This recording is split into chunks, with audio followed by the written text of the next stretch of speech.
Ce matin, nous allons regarder Genèse 45. Je l'ai intitulé ce texte « Le Dieu qui surmonte les obstacles à l'accomplissement de la promesse ». Vous savez que depuis quelques mois, nous sommes en train de regarder les patriarches. Ça va terminer bientôt, bien sûr, c'est l'avant-dernier texte que nous allons voir dans Genèse 45. Notre frère Pierre Clipfel nous a parlé dimanche dernier que le cycle de Joseph clôt le long récit des patriarches. Ce qui diffère le cycle de Joseph des autres qui le précèdent, c'est que le cycle de Joseph est une narration ininterrompue. Ça continue. Les chapitres 37 et 39 à 50 nous parlent des déboires de Joseph et également son ascension vers le plus haut sommet, si je peux le dire.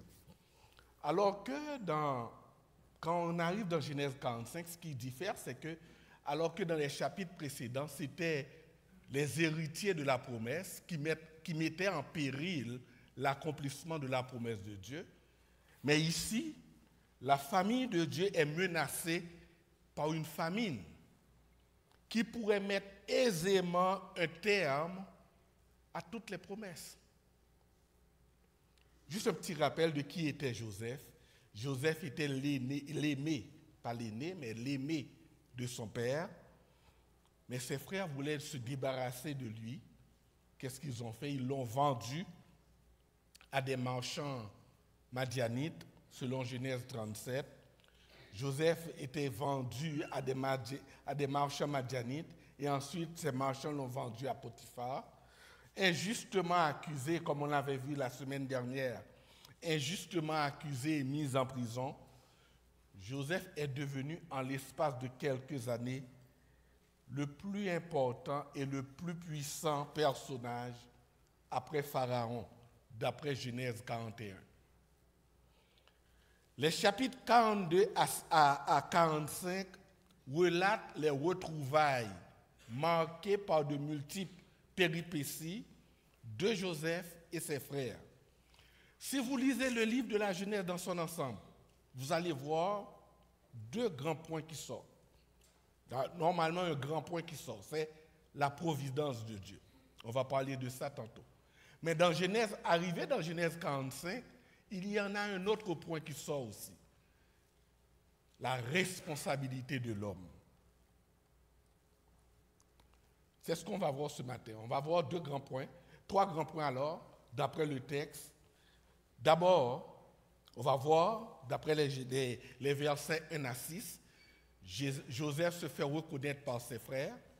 Ensuite, d'après les versets 7 à 15, Dieu utilise même le mal pour accomplir son plan.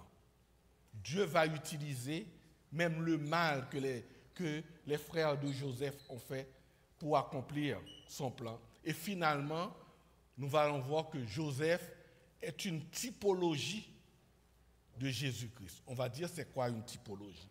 Voyons d'abord le premier point. Quand vous lisez l'histoire de Joseph est une des plus pittoresques et captivantes de l'Ancien Testament. C'est pourquoi les enfants l'aiment. C'est très captivant pour voir comment la vie de Joseph termine. Mais ce n'est pas dans Genèse 45 que Joseph a reconnu ses frères. Dès leur arrivée en Égypte, Joseph a reconnu ses frères. C'est ses frères qui ne l'ont pas reconnu. Dans Genèse 42, les versets 8 à 9, nous lisons « Joseph reconnut ses frères, mais eux ne le reconnurent pas. Joseph, à ce moment-là, se souvint des rêves qu'il avait faits à leur sujet. » Rappelez-vous les rêves de Joseph. Ça fait quelques semaines on les a vus. En effet, dans les rêves de Joseph avait vu ses frères se prosterner devant lui. Et c'est ce qui s'est passé. Les rêves prophétiques de Joseph deviennent réalité. J'aimerais ouvrir une parenthèse par rapport aux rêves dans la Bible. Parce que, à plusieurs reprises, même dans la Genèse, dans l'Ancien Testament, et même dans le Nouveau Testament quelque part, Dieu s'est servi des rêves et des songes pour révéler son plan. Qu'est-ce qu'une révélation? Une révélation est la communication par Dieu de vérités que l'être humain ne pourrait connaître indépendamment de l'initiative par laquelle Dieu les lui rend accessibles. C'est Dieu qui a décidé, par ses moyens, de rendre accessible à l'être humain son plan. Quand vous lisez dans Job, Élihu dit, dans Job 33, les versets 14 à 16, Dieu parle, cependant, tantôt d'une manière, tantôt d'une autre manière, et l'on n'y fait pas attention. Il parle en songe, en vision nocturne, quand un profond sommeil tombe sur les hommes, quand ils sont endormis sur leur couche, alors Dieu fait des révélations aux hommes et met le sceau à leur instruction. Élihu a voulu dire à Job que Dieu peut parler par des visions parce que Job n'a pas pu reconnaître au départ ses souffrances, ce qui était une sorte de Dieu voulait lui parler par ses souffrances. Mais il faut faire très attention, mes frères et sœurs. Et c'est là que je voulais venir. Il faut faire très attention. La Bible n'a jamais dit que nous devons être conduits par des rêves ou des songes. Il faut faire très attention. Je sais, pour le dire, je sais que moi qui viens d'Haïti, je sais c'est culturel, tous les rêves ont tous une signification. La Bible n'a jamais dit que nous devons être conduits par des rêves ou des visions. La Bible est la révélation complète. C'est la Bible qui doit nous conduire. Psaume 1er, versets 1 à 3. Heureux l'homme qui ne marche pas selon le conseil des méchants, qui ne s'arrête pas sur la voie des pécheurs, qui ne s'assied pas en compagnie des moqueurs, mais qui trouve son plaisir dans la loi de l'Éternel et qui la médite jour et nuit. Josué 1, verset 8. Que ce livre de la loi ne s'éloigne point de tes lèvres. Médite-le jour et nuit pour agir fidèlement selon ce qui est écrit. C'est alors que tu auras du succès dans tes entreprises. C'est alors que tu réussiras. Malheureusement, certains chrétiens accordent une importance démesurée à leurs rêves. Et parfois, ça s'apparente à la superstition. Et en tant qu'ancien de l'Église, j'aimerais vous exhorter à lire la Bible. C'est la Bible qui doit nous conduire, pas les rêves. Et faites attention à ceux qui vous amènent ou qui vous apportent des rêves comme étant la révélation de Dieu. Voici la révélation de Dieu. Selon l'Ecclésiaste, les rêves proviennent des multitudes d'occupations quotidiennes. Ecclésiaste chapitre 5, verset 3. Et le prophète Jérémie nous met en garde. Jérémie 23, verset 16. Ainsi parle l'Éternel des armées. N'écoutez pas les paroles des prophètes qui vous prophétisent. Ils vous illusionnent. Ils racontent des rêves, des visions de leur propre cœur et non ce qui vient de l'Éternel. Mes frères et sœurs, s'attendre à des visions ou des songes n'est pas un signe de maturité spirituelle. S'attendre à des rêves et des visions nocturnes n'est pas un signe de maturité spirituelle.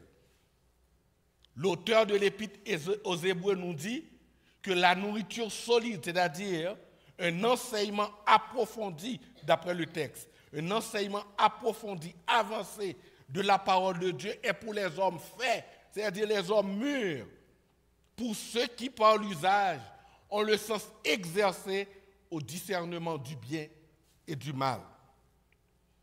Je ferme la parenthèse ici. Cela étant dit, revenons à Joseph. Dès le départ, le texte nous dit que Joseph avait reconnu ses frères.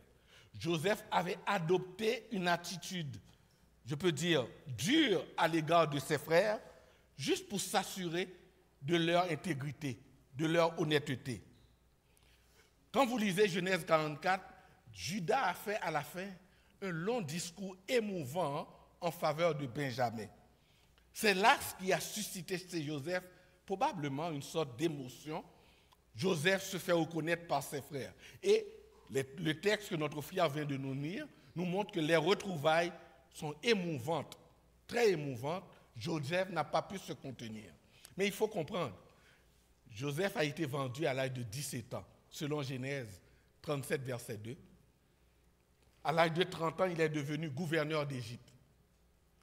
Joseph a parlé de 7 années de vaches grasses et 7 années de vaches maigres. Les 7 années de vaches grasses, les 7 années de prospérité sont terminées. Déjà, il y a 2 ans de famine, 2 années de famine, ce qui veut dire maintenant, Joseph est âgé à peu près de 39 ans. De 17 ans, après près de plus de 20 années, c'est à ce moment-là que Joseph va se faire reconnaître par ses frères. Il est aussi important de regarder, d'après le texte, la maturité de Joseph. Joseph est devenu un homme mûr, d'après le texte, parce que, à 17 ans, rappelez-vous, Joseph se vantait des visions qu'il a eues. Mais maintenant, c'est plus... Joseph ne fait plus preuve de vantardise maintenant. Maintenant, Joseph n'affiche pas non plus sa supériorité. Regarde l'attitude qu'il a eue. Joseph a adopté une attitude humble. Ce n'est pas vous. Ce n'est pas vous. C'est Dieu. Il a également adopté une attitude indulgente. C'est ce qu'on va voir dans le deuxième point. Dieu utilise le mal pour accomplir son plan. Comme je vous le dis, les déclarations de Joseph dans Genèse 45, les versets 7 à 15, nous montrent sa maturité. Joseph leur dit, maintenant, ne vous affligez pas et ne soyez pas fâchés de m'avoir vendu pour être conduit ici. Car c'est pour vous garder en vie que Dieu m'a envoyé devant vous. Dieu m'a envoyé devant vous pour vous assurer un reste dans le pays et pour vous permettre de survivre par une grande délivrance.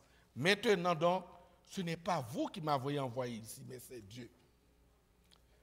Qu'est-ce qui relève des paroles de Joseph? Joseph a compris dès le départ que les mauvaises actions de ses frères ne peuvent empêcher à Dieu d'accomplir son plan.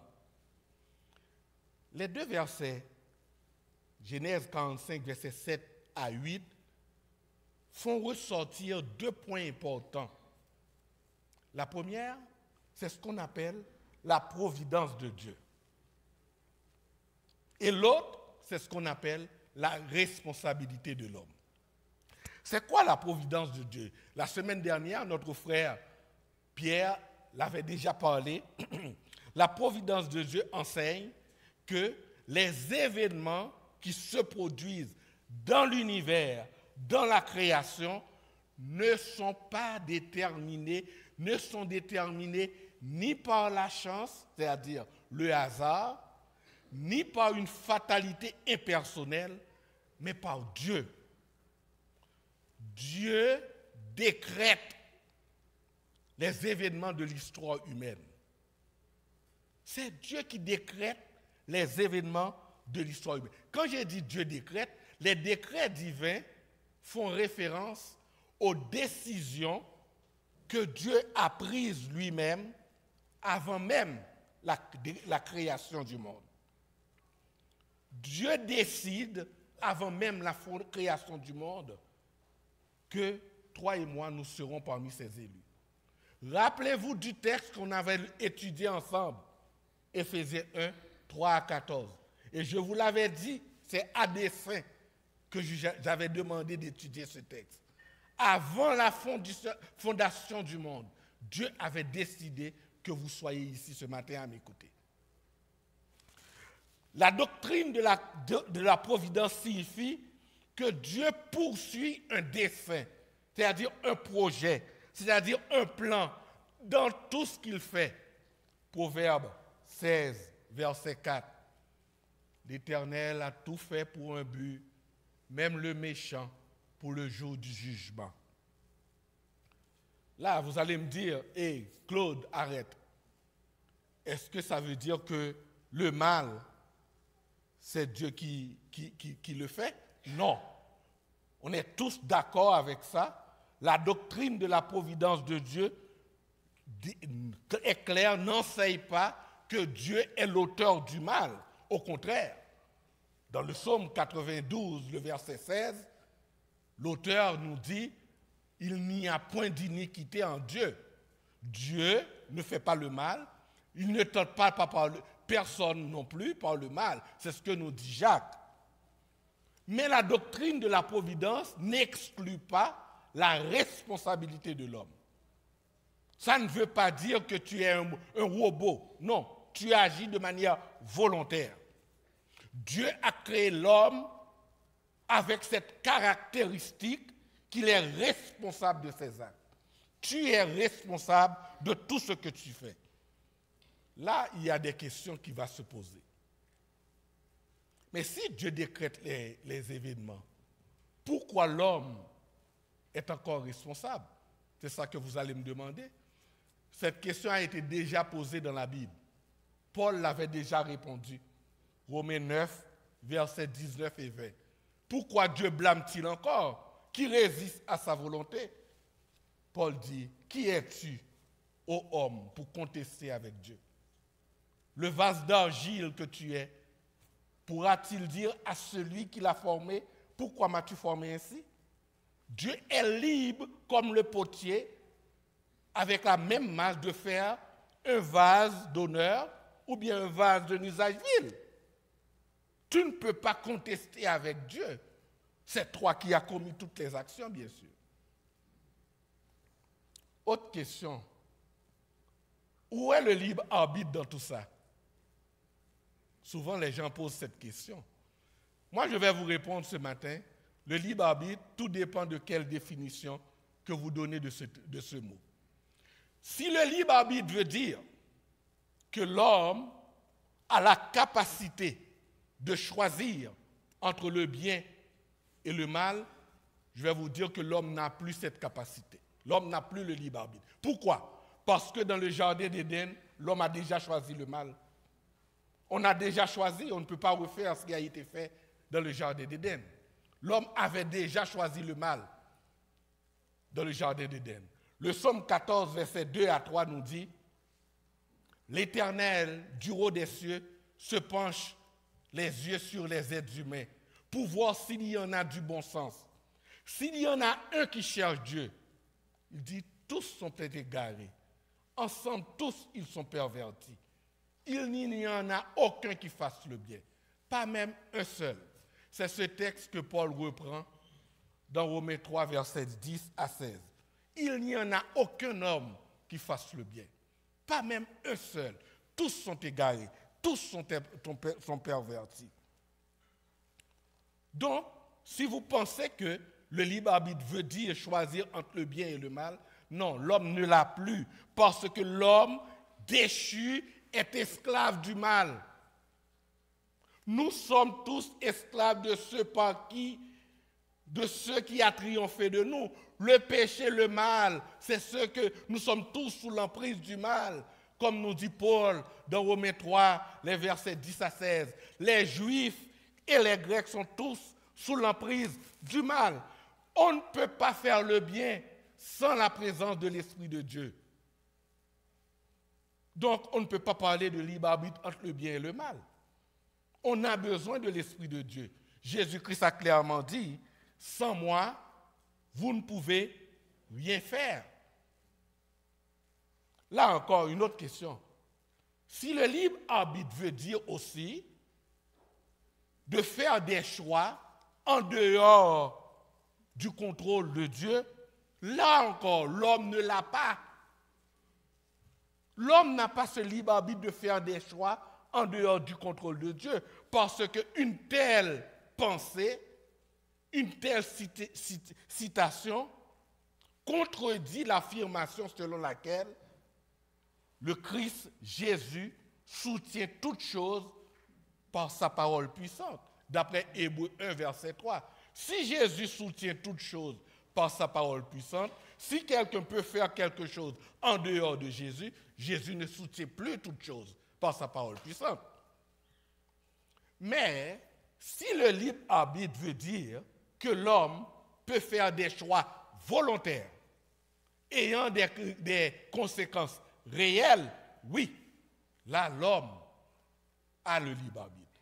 Vous faites des choix volontaires, vous n'êtes pas des robots, vous faites des choix selon votre volonté. Il faut comprendre quelque chose. L'homme déchu ne peut pas agir de manière contraire à sa nature. Nous ne pouvons pas agir de manière contraire à notre nature. Notre nature étant pervertie par le péché, nous ne pouvons pas agir autrement qu'en faisant des choses que l'homme naturel doit faire, c'est-à-dire le péché. C'est pour cela qu'on a besoin de l'Esprit de Dieu pour faire le bien. Genèse 50, versets 15 à 19, nous le montre clairement.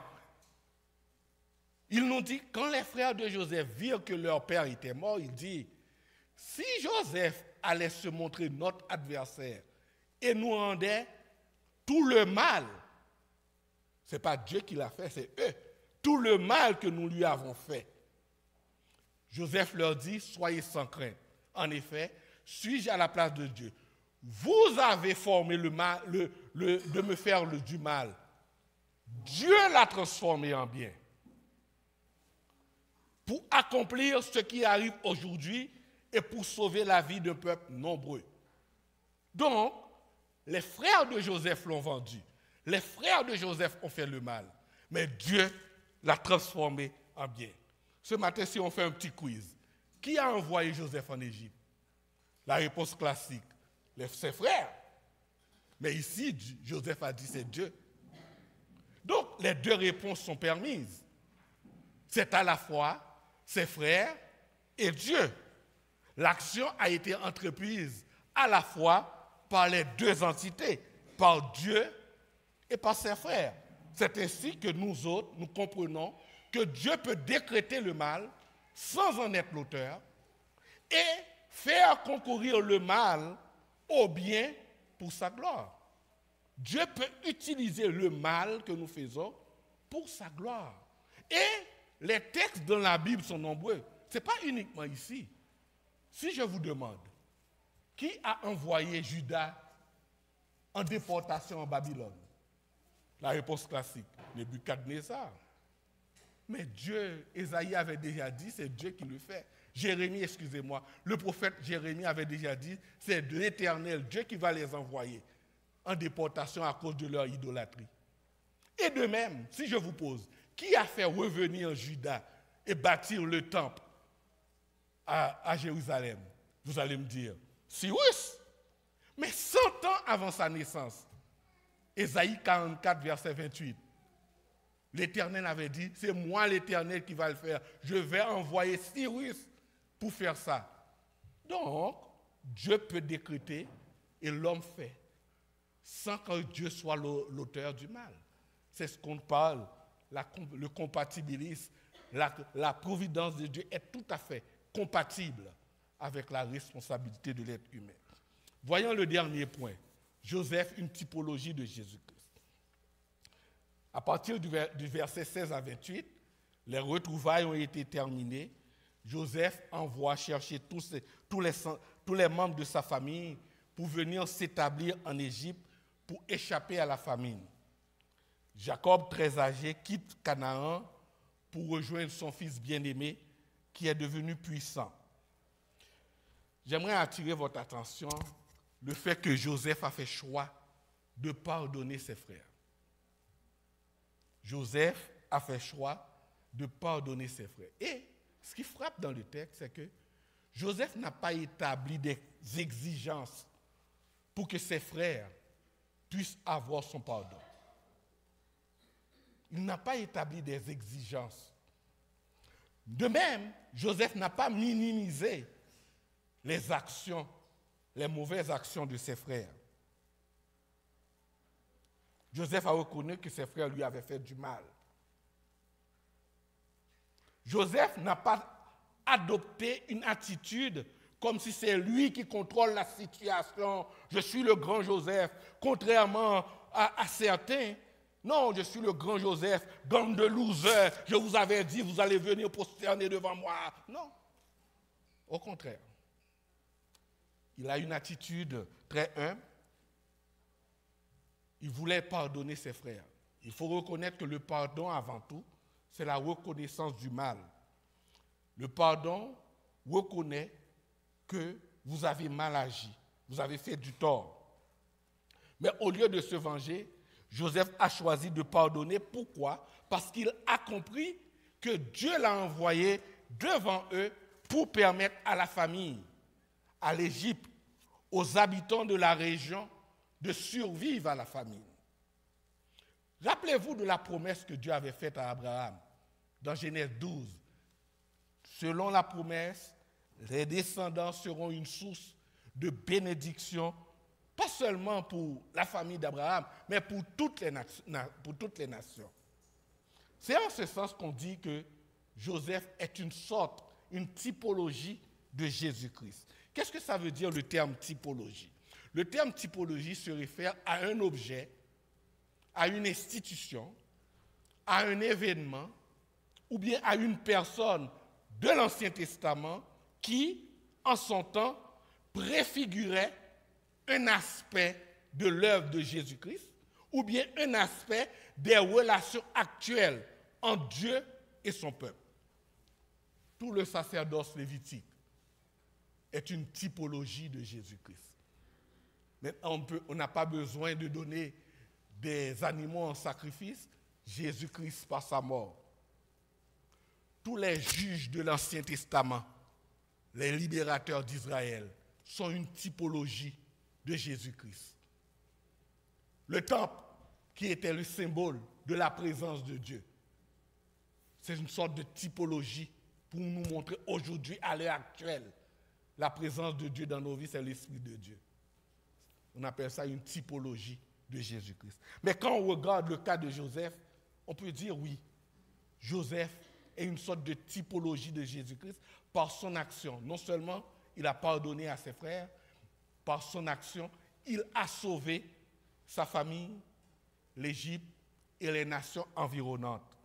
C'est comme les premiers, quand on dit typologie, les premiers annoncent les seconds. Les seconds accomplissent les premiers et l'amènent à la perfection. Et c'est ce que Jésus-Christ a fait par le sacerdoce lévitique qui annonçait Jésus. Et Jésus a accompli tout ça et Jésus l'amène à la perfection. La typologie, non seulement on accomplit, mais on dépasse. Jésus a fait pareil. Jésus a fait plus que Joseph. Il a dépassé. Jésus a accompli sur une plus grande échelle ce que Joseph a accompli sur une petite échelle. D'ailleurs, c'est l'un des points qui ont été que Étienne, dans Actes des Apôtres, chapitre 7, lors de ce long discours, c'est l'un des points que Étienne lui-même a développé. Étienne va dire dans Actes des Apôtres, chapitre 7, les versets 9 à 19, pour accomplir la promesse faite à Abraham, Dieu a envoyé Joseph en Égypte pour sauver 75 personnes. 70 vont venir, plus Jacob, plus Joseph, la femme de Joseph et ses 2 enfants. Ça donne 75 personnes. Ces 75 personnes vont devenir le peuple d'Israël. Tout le peuple d'Israël va devenir nombreux pour être le peuple d'Israël, pour sauver également l'Égypte et les nations environnantes. Étienne nous dit, Dieu a accordé à Joseph grâce et sagesse devant Pharaon, qu'il a nommé dirigeant de l'Égypte et de toute sa maison. Aujourd'hui, pour sauver Israël, son peuple, et toutes les nations, Dieu a envoyé Jésus-Christ. Dieu a envoyé Jésus-Christ pour satisfaire sa justice, pour sauver l'humanité de la famine spirituelle, de la mort éternelle, et pour qu'aujourd'hui nous puissions avoir avec lui, avec Dieu, une communion éternelle. Et c'est pourquoi dans Actes des Apôtres, chapitre 2, verset 36, Pierre a dit, Dieu a fait Seigneur et Christ, ce Jésus qui a été crucifié. Aujourd'hui, en Jésus, nous pouvons avoir le pardon de nos péchés. En Jésus, aujourd'hui, nous pouvons être réconciliés avec Dieu et aussi se réconcilier les uns les autres. En Jésus, nous pouvons avoir la force de pardonner aux gens qui nous ont blessés et avoir la force aussi de nous réconcilier avec eux, selon Éphésiens 4, verset 32. Il faut voir qu'il y a beaucoup de similitudes entre l'histoire de Joseph et l'histoire de Jésus. Les deux ont été trahis par leurs frères. Les deux ont dû faire face à un complot malsain. Les deux ont été vendus pour le salaire d'un esclave. Les deux ont été faussement accusés. Mais les deux ont décidé de pardonner à leur bourreau. Les deux ont été le moyen de salut pour leur peuple. Mais aujourd'hui, nous avons quelqu'un de plus grand que Joseph. Nous avons quelqu'un de plus grand que Moïse. Nous avons quelqu'un de plus grand que Josué. Nous avons quelqu'un de plus grand que le sacerdoce lévitique. Nous avons quelqu'un de plus grand que les anges, d'après l'auteur de l'Épître aux Hébreux. Son nom est Jésus. Et écoutez ce que la parole dit à propos de lui. Jean 3, 36. Celui qui croit en lui a la vie éternelle. Mais celui qui ne se confie pas au Fils, c'est-à-dire à Jésus, ne verra point la vie, mais la colère de Dieu demeure sur lui. Voulez-vous avoir la vie ce matin? Placez votre confiance en Jésus. Vous aurez la vie. Et vous aurez trouvé le pardon pour vos péchés. Juste avant de terminer, quelques mots d'application. Premièrement, moi, je ne sais pas pour vous, le fait de savoir que Dieu contrôle tout, Dieu décrète tout, ça me rassure moi. Et ça devrait nous rassurer. Ça devrait nous rassurer chacun en tant que chrétien. Mon épouse a l'habitude de me dire, parce que je suis quelqu'un qui aime se plaindre des événements, qui aime se plaindre des choses. Quand quelque chose m'arrive, j'aime me plaindre. Mon épouse a l'habitude de me dire, rien ne se passe en dehors du regard du Tout-Puissant. En d'autres termes, Dieu fait concourir toutes choses pour le bien de ceux qu'il aime. En tant qu'enfants de Dieu, nous devons apprendre à pratiquer ces choses dans nos vies. Oh, vous allez me dire, quand la douleur, les choses mal arrivent, c'est vrai. C'est vrai. Ça fait du mal. Ce n'est pas la première chose qui nous vient en tête. Mais c'est maintenant, pendant que nous sommes en bonne santé, pendant que nous avons la force, c'est maintenant que nous devons commencer à revoir notre théologie, à nous voir notre façon de voir les choses, à prier Dieu pour avoir la grâce de lui faire confiance quand les choses mal nous arrivent. Deuxièmement, le fait de savoir que Dieu utilise nos actions pour accomplir son dessein doit nous inciter à faire du bien. Une des choses de la providence de Dieu, c'est de nous inciter soit à faire le bien, parce que Dieu va les utiliser. Fais le bien. C'est ce que nous dit Éphésiens 2, verset 10. Dieu a préparé de bonnes œuvres d'avance. Vous allez me dire, c'est un pléonasme. Oui, c'est vrai, mais la Bible dit une façon pour montrer que Dieu a déjà mis de bonnes œuvres pour toi et moi, afin que nous les pratiquions. Et c'est par ces bonnes œuvres-là que Dieu va faire concourir son bien, son dessein, va accomplir son plan. Donc fais le bien, fais de bonnes choses. L'apôtre Paul nous dit dans Galates, chapitre 6, versets 9 à 11, il nous dit, ne vous y trompez pas, on ne se moque pas de Dieu. Ce qu'un homme aura semé, il le moissonnera aussi. Celui qui sème pour sa chair, moissonnera de la chair la corruption. Mais celui qui sème pour l'esprit, moissonnera de l'esprit la vie éternelle. Et l'apôtre continue, dit, et si donc, pendant que nous en avons l'occasion, pratiquons le bien envers tous, particulièrement envers les frères dans la foi. Il y en a parmi nous, nos frères et sœurs, qui souffrent ce matin, qui attendent un coup de fil de l'un de vous. Prends ton téléphone, appelle-le. Dimanche dernier, j'ai parlé, mon épouse et moi, nous avons parlé à Agathe. Le moral est bon pour la famille, mais vous savez, elle souffre, elle est malade. On a eu à parler dimanche dernier. Elle a un peu de difficulté à articuler les mots, mais ça s'améliore. C'est mieux. Donc, pratiquons le bien envers tous. Encourage un de nos frères ici, une de nos sœurs, que vous savez qui passe par des moments difficiles. Finalement, le texte de Genèse 45 nous montre l'attitude à adopter quand nous subissons une injustice. Au lieu de nous venger, nous devons demander à Dieu de nous accorder sa grâce pour avoir la force de pardonner. Joseph a été rejeté par ses frères, par sa famille, pas par des étrangers, par sa propre famille. Cela sous-entend que tu peux être rejeté par ton époux, par ton épouse, par tes enfants. Demandez à Dieu la force de pouvoir pardonner et réconcilier.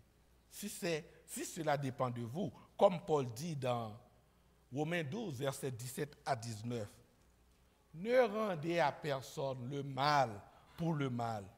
Recherchez le bien devant tous. S'il est possible, autant que cela dépend de vous, soyez en paix avec tous les hommes. Et l'apôtre continue, ne vous vengez pas vous-même, bien-aimés, mais laissez agir la colère, car il est écrit, à moi la vengeance, à moi la rétribution, dit l'Éternel. J'entends souvent les gens dire qu'il faut pardonner pour se guérir soi-même, pour guérir son cœur. Ou bien il faut arrêter de se faire du mal. Il faut pardonner pour tourner la page. Mais ce n'est pas en ce sens qu'il faut pardonner. J'aimerais vous dire en tant que chrétien, on ne pardonne pas pour soi-même avant tout. Ce n'est pas pour soi-même qu'il faut pardonner avant tout. C'est Dieu qui nous le demande. On pardonne parce que Dieu, nous le disons dans le Notre Père, nous promettons à Dieu de, comme tu nous as pardonné, nous allons pardonner aussi. On ne pardonne pas non plus pour être magnanime, pour se montrer quelque chose, pour se montrer qu'on est supérieur aux autres. Ah, moi je ne vais pas faire ça. Non, ce n'est pas de cette manière. Le pardon est une façon de dire aux autres que tu vaux plus que le mal que tu as commis. Le christianisme tient généralement le pardon comme un devoir chrétien fondé sur une théologie qui considère la réconciliation comme le cœur de l'histoire du salut. Tout l'évangile a pour fondement le pardon. L'évangile a pour fondement le pardon. La capacité de pardonner quelqu'un, ou bien d'un chrétien, on va le voir, la maturité de quelqu'un, d'un chrétien, à partir de sa capacité. Une des façons de le voir, c'est à partir de sa capacité de le pardonner. Quelqu'un qui comprend bien l'Évangile va être plus indulgent. D'ailleurs, c'est ce que Paul dit pour terminer, et je termine avec ça. Comme des élus de Dieu, saints et bien-aimés, revêtez-vous d'ardente compassion, de bonté, d'humilité, de douceur, de patience. Supportez-vous les uns les autres et faites-vous grâce réciproquement. Si quelqu'un a à se plaindre d'un autre, comme le Christ vous a fait grâce, vous aussi, faites de même.